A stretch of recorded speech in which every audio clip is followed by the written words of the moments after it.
So a healthy democracy is getting the club and folks to see that you have a lot in common with the NAACP. You have a lot in common with all these other organizations that you think are outside, but you're actually fighting for the same thing. The issue is finding that commonality and then building allies amongst yourself so that the Sierra Club is not weakened, but it's actually strengthened. And it's also picking up that new synergy from those relations. It doesn't dilute us to expand our tent. In fact, the point is that we are trying to do what? The core mission, enlist humanity. How do you enlist humanity? Okay? Well, fundamentally in the United States, as you enlist in humanity in the United States, it's through our democracy. It's empowering our democracy. It's empowering our humanity. And once people are engaged and they see you as one of the change agents that bring that gift of power to them, they reciprocate. They become your ally. And so that's the point. Once you enlist them, they are then on your side. And so as the range of ideas and values that they believe in, they want to see legislated, they will also put your values there on the table too, because they also see in your values a mutual welfare, that mutual dependency. They see that thread, that string of all things are hitched together, the thread of the universe of hitching. And all of that's occurring within the broader context of environment. So it doesn't dilute conservation. It doesn't dilute ecosystems protection. Actually, it enhances, it builds awareness.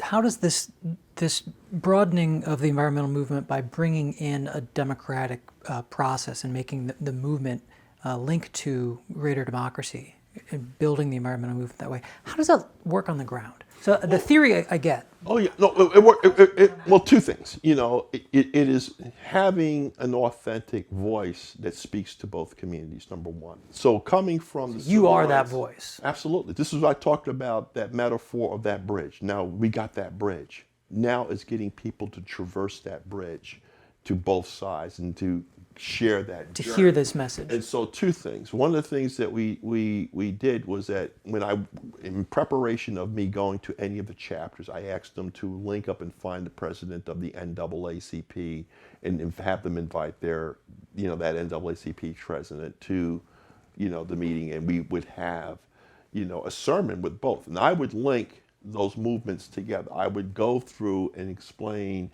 the connection. Because one of the things the NAACP does very well is voter registration, voter mobilization, voter organizing. What it doesn't do well is the targets. Vote for what? They perfected over 50 years of mobilizing, and they got so much because that was the thing that was always attacked. So they were now effectively. So you got good on rope-a-doping. But now what about the punches? What about the counter punches? So the counter punches are the policy pieces. And that's where the environmental movement comes in. Because what are our people dying of? Asthma, diabetes, basically chronic diseases and illnesses that are linked right to the environment. I come from the environmental justice movement where I sat in front of an incinerator and watched chronic diseases amplified, exacerbated, or increased as a result of exposure.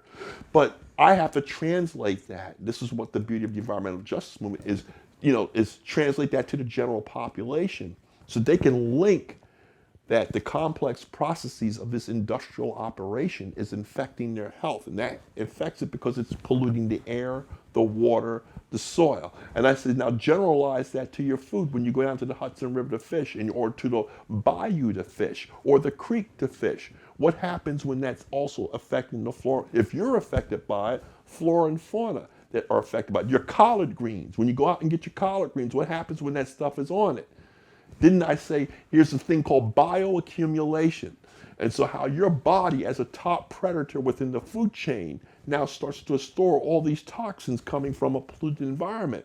And they'd be like, oh, so environmentalism is about me dealing with these racists over here who run this thing and won't hire me, but they're poisoning my air, my food, and they're dumping the stuff and I can't get my crawdads.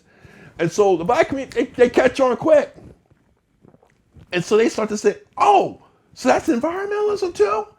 Well, we've been fighting, we call that civil rights. I go, well, So getting helping that pedagogy, and it's bi-directional, even amongst whites, because they're blind to the fact that your voting rights allow you to elect legislators who shape the regulations and the discharge and what's being allowed to be polluted and as to say, and dispelled into the environment. So you're showing where these things happen in their realities, and so that bridge allows you to translate and walk across.